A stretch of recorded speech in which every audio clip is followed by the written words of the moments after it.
My stepmother was telling everyone about the miracle baby she was carrying at my father's wake. She ran fast when I showed her the video. He always wanted another child, she sobbed to my aunts. At least part of him will live on. I watched from across the funeral home as she placed a protective hand over her perfectly flat stomach. Veronica was 47 years old and had supposedly gone through menopause 2 years ago. She made a huge deal about it, claiming Dad needed to pay for hormone therapy for her symptoms. But a miracle pregnancy right when Dad's will was about to be read. How convenient. Dad had married Veronica 4 years ago, 6 months after Mom died. I was 25, established in my career, living on my own. I didn't need a stepmother, especially one only 12 years older than me who'd been Dad's massage therapist. The will reading was scheduled for next week. Dad had always been transparent with me. The house, his business, the investments would go to me. He'd even shown me the documents last year. Veronica gets a generous monthly allowance for life, he'd explained. But the assets stay in the family. Now she was claiming to be carrying that family. Within 2 days, she'd posted ultrasounds on Facebook, announced she was having a boy, and started redecorating my childhood home as a nursery. Dad's brother, Uncle Rob, called me concerned. Something's not right. She supposedly found out about the pregnancy the day after your dad died. The timing is suspicious. It's more than that. Your dad had prostate surgery 5 years ago. He told me it left him sterile. That's why he never worried about protection with her. My blood went cold. Dad had been sterile, and Veronica knew it. I hired a private investigator that afternoon. Not to follow her, that would be too obvious. Instead, I had him research fertility clinics in our area. Meanwhile, Veronica played the grieving widow perfectly. She wore maternity clothes despite being supposedly only 6 weeks along. She talked about baby names at Dad's burial. She even started legal proceedings to freeze the estate until your brother is born. My brother. The phrase made me sick. The P, I found something within a week. No fertility clinics have her as a patient, but I found something else. She bought something called a pregnancy belly prosthetic online 3 days before your father's death. 3 days before. When Dad was still alive, but in the ICU after his heart attack. I needed more proof. So I did something that would have made Dad laugh. I used his own paranoia against Veronica. Dad had installed cameras everywhere after a break-in years ago. Veronica didn't know they uploaded to a cloud server that I had access to. I went back through the footage from the week Dad was in the hospital. There she was, trying on the fake belly in their bedroom mirror, practicing her pregnant walk, taking photos with different angles. But that wasn't even the worst part. The worst part was the phone call she made, captured crystal clear by the bedroom camera. He's not going to make it. I need the pregnancy stuff now. No, it has to be believable. His son gets everything otherwise. I know what we agreed. Just send me the fake medical documents. She was talking to Dr. Eric Hoffman, a disgraced physician who'd lost his license 3 years ago for insurance fraud. He was also her ex-boyfriend, according to the PI's research. I had everything I needed, but I wanted her to dig her own grave deeper. At the will reading,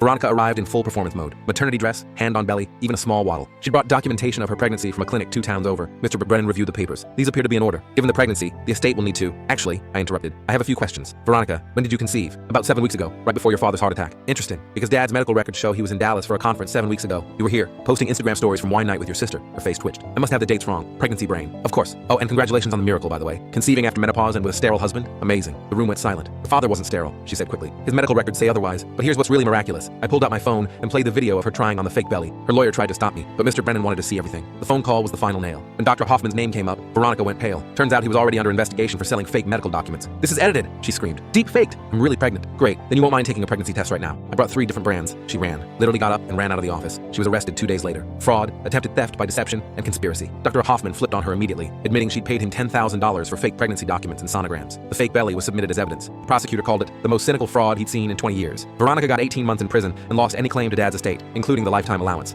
I donated her fake maternity clothes to a women's shelter. They sent a thank you note that I forwarded to her in prison. She never responded.